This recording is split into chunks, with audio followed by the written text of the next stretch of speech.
Molt bé, doncs hola i bon dia. Jo sóc Pablo Hernández Cebrián i avui estem en Unilab amb Manel Perucho i Pla. Bon dia. Bon dia Pablo. Doncs doctor en Física per la Universitat de València, catedràtic en el Departament d'Astronomia i Astrofísica, membre de l'Observatori Astronòmic, has estat en l'Institut Max Planck de Radioastronomia en Alemanya i, a més, per si tot això fora poc, director del Servei de Llengües i Política Lingüística de la Universitat de València. Un currículum complet. Sí, un poc de tot. D'acord, doncs així per a començar. Tu ets astrofísic. Sí. Dins de l'astrofísica, què treballes tu? Jo treballo processos d'alta energia i astrofísica relativista i alta energia, principalment en galàxies actives, processos de plasmes que es propaguen a velocitats properes a la de la llum, l'impacte que tenen les galàxies, en la seva evolució, etc. Sobretot, principalment això.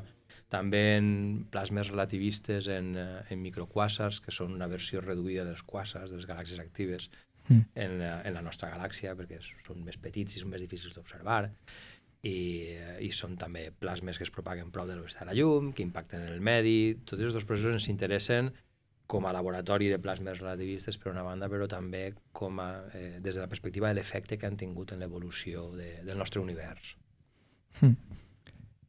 Tu has treballat també en aquest aspecte amb forats negres. Sí, de fet, en els dos escenaris els forats negres són un element important. En les galàxies actives el que tenim és un forat negre supermassiu en el centre d'una galàxia. Pel que sabem, en totes les galàxies hi ha un forat negre supermassiu al seu centre, i en el cas de les actives, a més, hi ha caiguda de matèria sobre el forat negre. I això el que fa és generar una producció intensa de radiació i l'ejecció d'aquests plasmes dels que parle. Encara que sembla contradictori que a partir d'un forat negre sorgisca matèria, això passa, perquè hi ha un altre ingredient important que és el camp magnètic que hi ha per allà. Aleshores, els forats negres són un element principal, i en els microquàsars també, perquè és un escenari molt semblant en el que un estel binari, un dels estels ha explotat com una supernova i s'ha convertit en un forat negre, massa estel·lar, no tan gran com és el centre d'una galàxia, 10 masses solars, 20 masses solars, i està fagocitant l'estel company. Aleshores, totes les capes externes de l'estel company van caient sobre el forat negre i es genera un altre disc de matèria caient sobre un forat negre, i tornem a processos de radiació d'alta energia i generació de corrents de matèria i energia, que són els dolls, els jets relativistes que estudiem nosaltres. Anem a enfonsar-nos un poc en això. Aquests jets relativistes, com els estudieu? Doncs els estudiem des de dues perspectives, si no tres. Una primera, que és l'arrel de tota la font de tota investigació en astrofísica, que són les observacions. Nosaltres col·laborem i contribuïm a projectes observacionals, ho hem fet tradicionalment en les últimes 2 dècades, de jets extragalàctics, i això ens dona informació, informació després per a modelitzar des de la perspectiva teòrica, que és l'altra vessant, aquests plasmes. Des de la perspectiva teòrica ja podem subdividir, per això he dit que pot ser 3. Una, la modelització estrictament teòrica, amb equacions, llapis i paper, i algun gràfic que sorgisca d'aquestes equacions, i la tercera, que és la més important en la meva recerca, tradicionalment, és la simulació numèrica. Nosaltres programem les equacions dels plasmes relativistes en codis numèrics, i els llancem amb una configuració inicial determinada, plantegem experiments, i això ho executem en superordinadors, amb centenars, milers de cores, de processadors, que ens permeten obtenir resultats d'estos experiments després d'un temps, i podem analitzar com ha evolucionat el sistema, i, a banda d'analitzar l'experiment en si, després comparar amb les observacions, que és on he començat, no? És un poc tancar el cercle. I això és el que fem, millorant cada vegada més tant la resolució de les observacions com les simulacions, les tècniques que gastem, la física que posem en les equacions, que va complicant-se, perquè quan ja saps, ja tens assolit un nivell de coneixement, això ja ho tinc clar, ara sé que n'hi ha més ingredients, però anem pas a pas, anem entenent les coses capa a capa, no? Quan ja tenim una capa clara, afegim un altre ingredient i veiem quin efecte té en el sistema. Un altre ingredient que som conscients que està gràcies a les observacions, no? És Sí, un poc eixa dinàmica, sí. clar, perquè en altres ciències tu pots agafar el mel que estàs treballant i manipular-ho, però ara en l'astrofísica són objectes que són massius i molt llunyans. Això és. Sí, és impossible tindre un estel o una galàxia en un laboratori. Sí. És una part que diferencia l'astrofísica de pràcticament totes les altres ciències, no? I és que necessites passar per l'observació i l'experimentació s'ha de fer amb ordinadors. No n'hi ha una altra. És el teu cap, les equacions i els ordinadors. I, per tant, podríem dir que seria la part experimental de l'astrofísica serien les simulacions numèriques, sí. Sí. El que en altres ciències seria la part més teòrica, per a vosaltres és la part més pràctica. En el nostre cas sí, perquè bueno, sí que podríem dir que n'hi ha una part més teòrica encara, que és llapis i paper i el desenvolupament d'equacions que puguen explicar el sistema, però després n'hi ha branques de la física, per exemple, que després tu això te'n pots anar a un laboratori i comprovar-ho, no? Amb sistemes que el disseny de l'experiment, que és molt interessant. Nosaltres dissenyar l'experiment és la programació i pensar quina és la configuració inicial a t igual a 0, quan el temps encara és 0 en la nostra simulació, i què volem fer en aquesta caixa numèrica, no? Dividida en cel·les, dividim l'espai en cel·les i després avancem en el temps, i el que fem és injectar allí un plasma relativista i veure quin efecte té en el medi, per exemple, o estudiar-ne l'estabilitat, i aquest tipus de coses. I això és una part bastant pràctica, diguem-ne. Sí. Però en el món astrofísic se'ns considera teòrics, Sí. Sí. I ja, última pregunta en aquest aspecte de la metodologia. Quins diries que són, per una part, els beneficis, ja no tant de que és l'única forma que teniu d'investigar-ho, i quines són les limitacions? Perquè si estàs treballant en simulacions, n'hi haurà parts on dius, la simulació em diu això, però jo tinc que ser conscient de que té limitacions. Tot això és teòric. Veiem, les simulacions numèriques tenen limitacions. Primera, disculpa, perquè estem discretitzant l'espai, com he dit. Aleshores, no tens un continu. L'espai, en realitat, és un continu. Tu estàs discretitzant-ho. I damunt el pas de temps també és discret. Estàs fent saltets, no? No és continu tampoc. Però, com tu has dit, és l'única cosa que tenim. I l'avantatge, ho puc dir com un fet a posteriori. Les simulacions numèriques que hem fet, que s'han fet tradicionalment, han aconseguit explicar molts efectes en els objectes que estudiem, molts. I després hi ha coses que encara no hem pogut explicar, hi ha observacions que, com he dit abans, cada vegada són més detallades, i no hem pogut explicar, però perquè sabem que tenim la limitació tant de la resolució que podem fer servir, perquè les simulacions s'han de fer en ordinadors, hi ha un temps de càlcul que has de respectar, perquè nosaltres sol·licitem temps de càlcul a la xarxa espanyola de supercomputació, per exemple, ens donen un temps i tenim un temps limitat i hem d'ajustar els nostres càlculs a això. I després la limitació física. Què has posat en les teves equacions? Com més informació hi ha, més lenta és la simulació.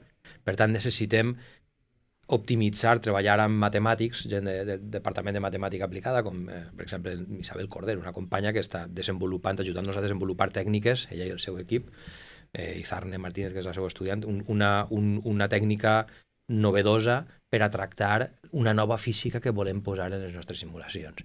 Aleshores, per una banda tens el fet de que les simulacions han explicat moltes coses i per tant són útils, està clar que són útils, i per altra banda està la limitació de que anem a poc afegint física i millorant la resolució, és a dir, més cel·les, que significa més temps de càlcul a mesura que els ordinadors milloren també. És un poc, anem jugant en les possibilitats que tenim. Nosaltres sabem pràcticament tot el que ens falta per posar en els codis, no? Segurament, a mesura que les observacions vagin dient dues coses, potser anem pensant coses noves que ens falten, però de moment, per al que hi ha, jo diria que tenim en el cap tot el necessari. El problema és les limitacions tant del temps de càlcul, dels ordinadors de què disposem i després de les limitacions que en això implica també la física que tu li vulguis afegir al sistema, no? I això és un poc el missatge. Aleshores, doncs, diries que la limitació no és tant de que hi ha alguna cosa que no entengueu o alguna equació que està encara per resoldre, sinó més tècnica. Veiem, és una bona pregunta. i difícil de respondre. A veure, ara mateix, en les observacions que hi ha, sabem que hi ha coses que no podem explicar, com he dit, i després hi ha limitacions tècniques. Molt bé. Si em preguntes si resolent les limitacions tècniques podríem resoldre-ho tot, et diria no.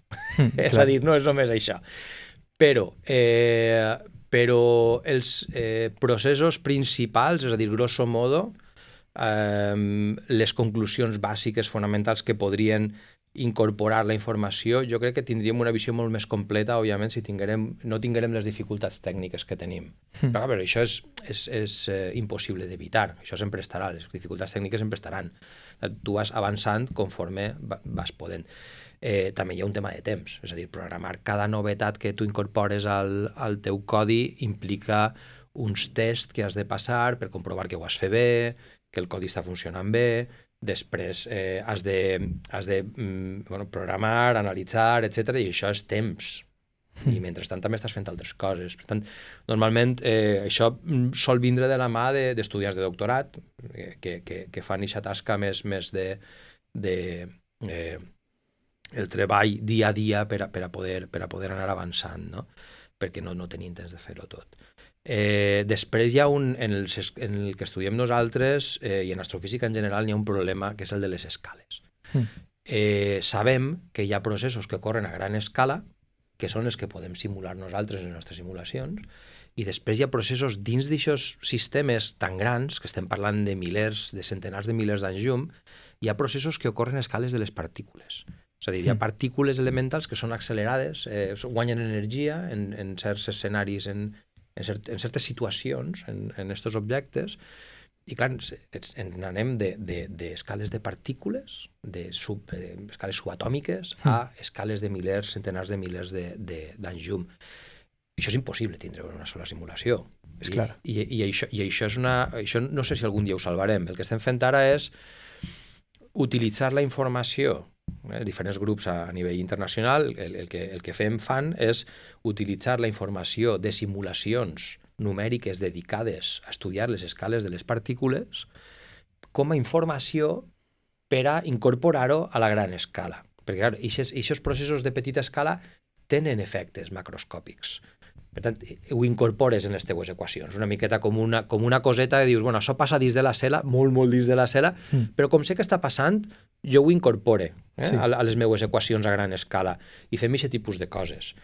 Però les dificultats tècniques que són i seran, sempre estaran allà, fins i tot si les salvarem, tampoc podríem tindre la solució exacta, correcta d'un sistema d'aquells perquè hi ha una altra cosa, que és la no linealitat, que si vols ja en parlem després. És un tema que és una limitació física també de predicció, no?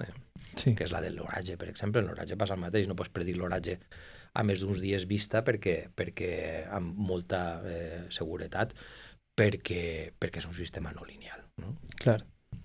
Per exemple, en l'oratge estaríem posant-nos en teoria del caos i tot això. Efectivament, això és. Podries explicar un poquet com afecta això que afecta una cosa tan que tots entenem com l'oratge, com es tradueix també a la teva investigació? Sí, bueno, en tots els sistemes no lineals en física el que ocorre és que necessites tindre una informació suficientment, infinitament acurada de les condicions inicials per poder predir amb més certesa el futur del sistema. Però clar,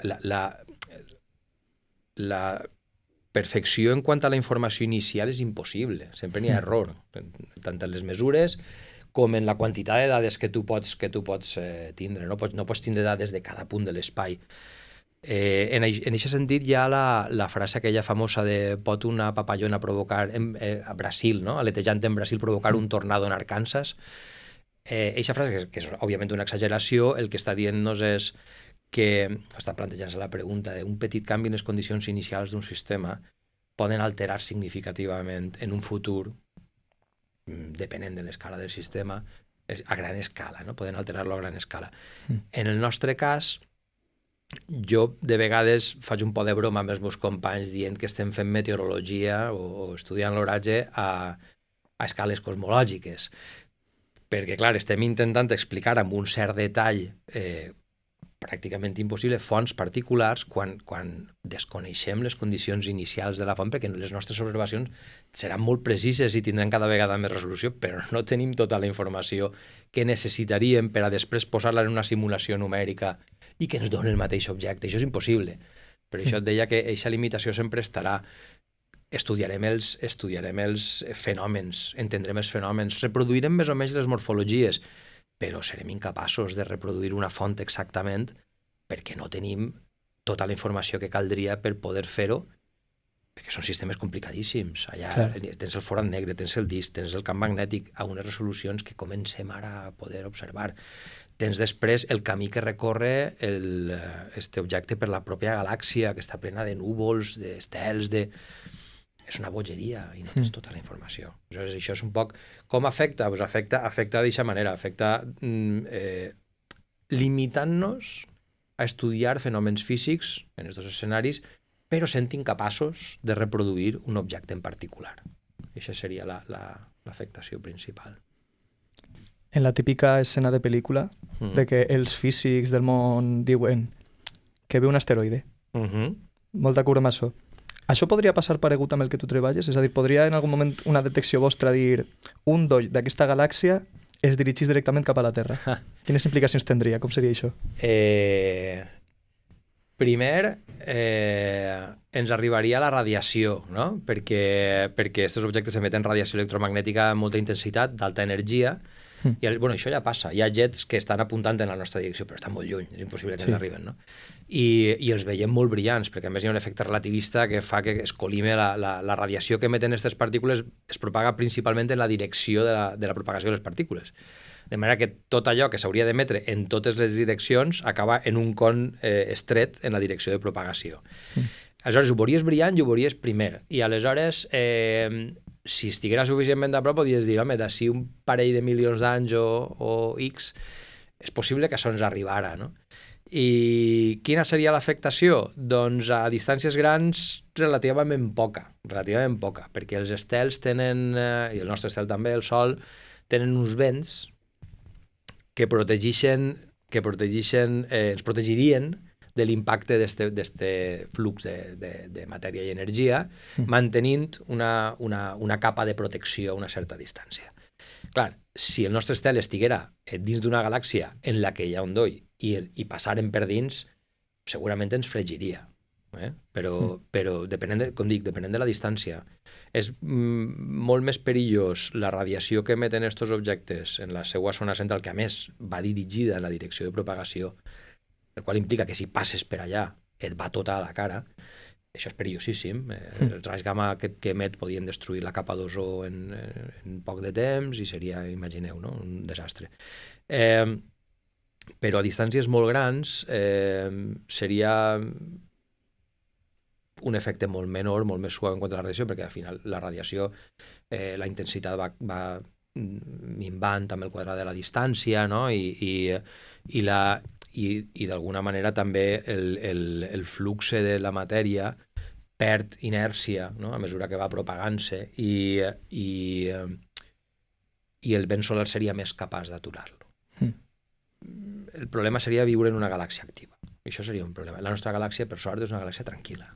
Això estem bé.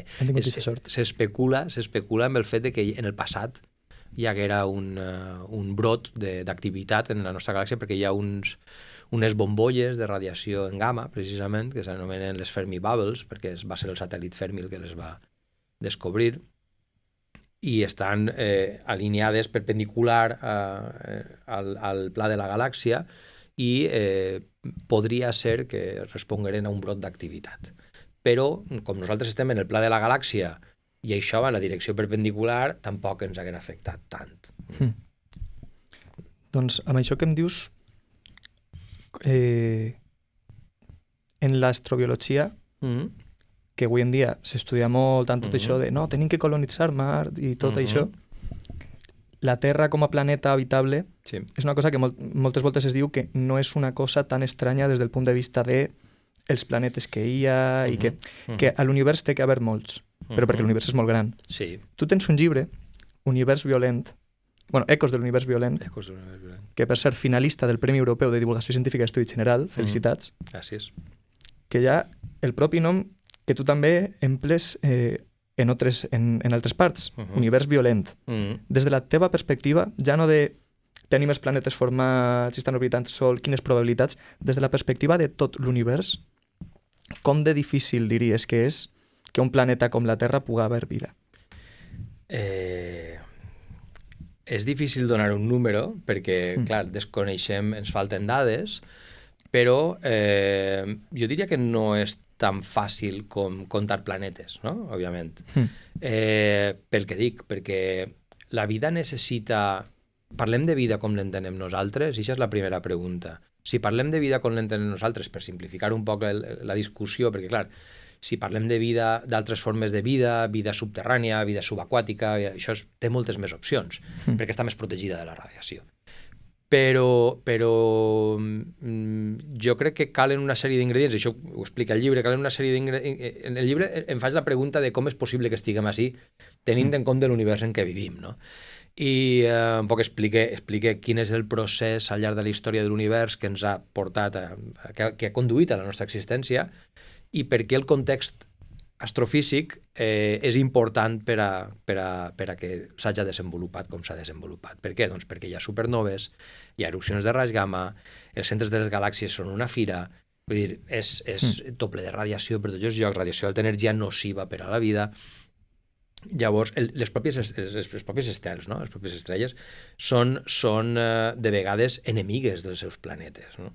Perquè emeten radiació o flamerades de radiació i de partícules que poden destarifar el camp magnètic, l'atmosfera, sobretot si són molt freqüents i energètiques, cosa que passa, paradoxalment, amb els estels de baixa massa.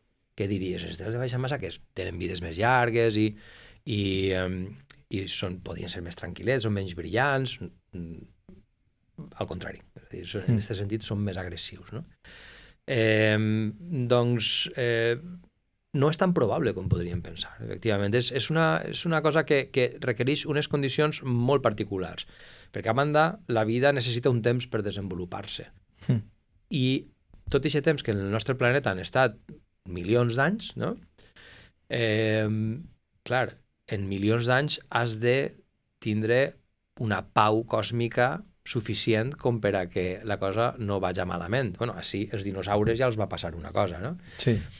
Que no és del que jo parlo en el llibre, principalment, jo parlo de processos més estel·lars, galàctics, etc. Però és un exemple. És a dir, has de tindre una continuïtat. I l'univers va ple de perills, no? Aleshores has de tenir un entorn tranquil, que no hi hagi molta formació estel·lar en el teu entorn, perquè si hi ha formació estel·lar es poden formar estels d'alta massa, i els estels d'alta massa viuen poc de temps i acaben mal, acaben explotant, no? I fent mal al seu voltant. Mal i bé, perquè també contaminen, pol·lucionen el medi interestel·lar d'elements químics que després permetran formació de nous estels amb aquests elements químics que són els fonaments de la vida, no? I això al principi de l'univers no podia ser, perquè els primers estels eren hidrogen i heli només. Aleshores comencen a sintetitzar, a fusionar els nuclis, a crear elements cada vegada més massius i acabem el carboni, l'oxigen, no? Nitrogen, i tot això és fonamental per a la vida. M'he allargat un poc en la resposta, però la qüestió és que és poc probable perquè necessites no només un espai, sinó també un temps, no? Necessites un període de tranquil·litat en el que la vida es pugui desenvolupar tal com la coneixem nosaltres així. I això no es té en compte normalment a l'hora de valorar aquestes coses, però és importantíssim perquè la radiació destrueix la vida, la radiació d'alta energia, la ionitzant, per damunt de l'ultraviolat, no? Nosaltres veiem en l'òptic, les energies més altes, ultraviolat, raig X, raig gamma, és nociva per a la vida. I això és important. I nosaltres que ja tenim a la nostra Terra la magnetosfera i l'atmosfera i més o menys a la vida li ha anat bé a la Terra, com diries, tot això especulatiu per supost, però la perspectiva de estem ja en un lloc segur a l'univers, quant temps pot mantindre's com un lloc segur? De moment el nostre entorn sembla bastant pacífic i no té la pinta de canviar en un temps breu. S'ha especulat amb la possibilitat d'una col·lisió d'ací milions i milions d'anys amb la galàxia Andròmeda, que és la més propera a nosaltres i és gran. Això podria reubicar els estels en les dues galàxies en diferents llocs i no saps on pots acabar perquè el procés és caòtic i podria reubicar un estel en què hi ha vida en un indret molt més complicat per a la supervivència de la vida. En el nostre cas estem bé. Jo crec que el perill més gran que tenim ara nosaltres som nosaltres mateixos. Sí. I després vindrà el Sol, que acabarà d'ací 4.500 milions d'anys en una fase inflacionària, no? Començarà a inflar-se i començarà a augmentar la temperatura en el nostre planeta, que serà inviable la vida, sí. Aleshores, o ens n'anem o ja està, s'ha acabat. Però jo crec que d'ací allà poden passar tantes coses a nivell humà, és a dir, els humans poden fer-nos tant de mal a nosaltres mateixos que no sé si paga la pena ni pensar encara en el que li pot passar al Sol d'ací de tant de temps, no? Clar, perquè tots els fenòmens que tu estudies són al llarg de moltíssim temps i en aquestes escales tan grans a lo millor la humanitat ha fet ja bombes nuclears de nous tipus que destruïssin la galàxia sencera. Bueno, la galàxia sencera no crec, no tenim aquesta capacitat destructiva, no, esperem que no. Però per a nosaltres mateixos sí que som un perill evident i estem demostrant-ho cada dia, no? Sí. És impossible per alguna causa que se'ns escapa, segurament, és inviable tindre tranquil·litat dins del nostre planeta, no? I respectar-nos i viure en pau i no sé, sembla complicat, de veritat. En fi, en el llibre també hi ha anècdotes relacionades amb precisament com l'astrofísica s'ha beneficiat de desenvolupaments tecnològics associats a les guerres o de conflictes humans que han permès el desenvolupament per un interès militar de detectors que després s'han utilitzat per a l'astrofísica, o a l'inrevés, no? Hi havia desenvolupament d'antenes per a detectar ones de ràdio de l'univers. En la Segona Guerra Mundial, per posar un exemple, la Segona Guerra Mundial es desenvolupa molt la tecnologia de radars, etc. I després ja venen els radiotelescopis més potents. Però, per exemple, els raigs X i els raigs gamma, l'astrofísica de raigs X i de raigs gamma era bàsicament quasi inesperada, no? En algun cas. No s'esperava que hi haguera objectes que emeteren a energies tan altes i va ser una casualitat, fruit de l'espionatge militar en la Guerra Freda, que es detectara. A nivell teòric segurament podia dir algú sí, estos objectes haurien de radiar alta energia, però no s'havia detectat mai i de fet no hi havia cap programa de detecció. I ja s'apropa el fi del capítol. Una última pregunta que pots donar l'explicació que tu vulguis.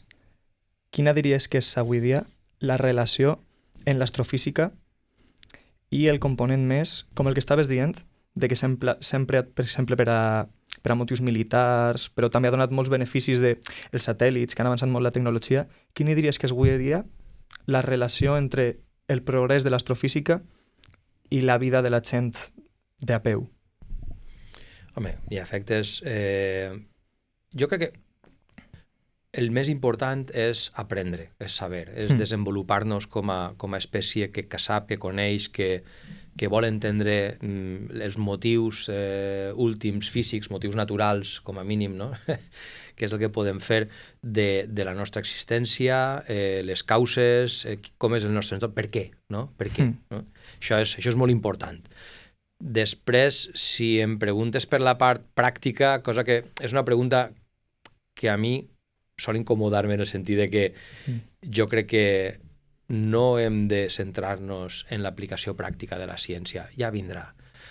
Si en el segle XIX, quan es va desenvolupar tota la teoria electromagnètica, les primeres aplicacions elèctriques, etc., no s'haguera...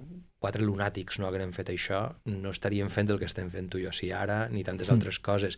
La quàntica s'aplica en els hospitals. I eren 4 bojos desenvolupant una teoria molt contraintuitiva, no? Per tant, la relativitat general està en el GPS, per exemple. Vull dir, és que aquestes coses... hi ha un llibre curtet que és de Nunzio Ordine que es diu La utilitat de l'inútil, les coses que són inútils, que semblen inútils a priori, n'hi ha que pensar, no sé, dedicar temps a la reflexió, això és molt útil. Però te'n donaré un parell d'aplicacions pràctiques. La vitroceràmica ve del desenvolupament dels telescopis, per exemple. I el GPS, que te l'he dit, que també necessita relativitat general. La vitroceràmica ve de l'estudi de materials per a evitar la dilatació per canvis de temperatura en telescopis. Perquè els telescopis, quan pateixen canvis de temperatura en observatoris, poden distorsionar les imatges. I aleshores, en la cerca de materials per a evitar això, per a que estiguin estables els espills dels telescopis, va aparèixer després la vitroceràmica, per exemple. No? És a dir, que no saps mai d'on t'eixirà, però has d'estar fent coses. Has d'avançar sense preguntar-te això per a què valdrà. I segurament algunes coses acabaran en no res, però d'altres acabaran en coses superinteressants i que ens ajudaran a tots. Estem en un moment històric en el que sempre tot ha de ser pràctic, tot ha de ser per allà. No, vull dir, mal. Això no es fa així. I això mataria la ciència.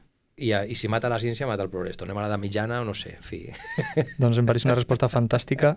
Així que amb aquesta reivindicació tan bona de la ciència bàsica i de la investigació per investigació i per coneixement, moltes gràcies per haver vingut. Gràcies a vosaltres per l'atenció i per convidar-me. Una entrevista estupenda. Gràcies. I no res, doncs amb això ja estaríem. Moltes gràcies per veure. Nosaltres som Unilab, ens podeu seguir en xarxes socials, en Instagram, en TikTok, en tot. I no res, fins al pròxim capítol. Gràcies.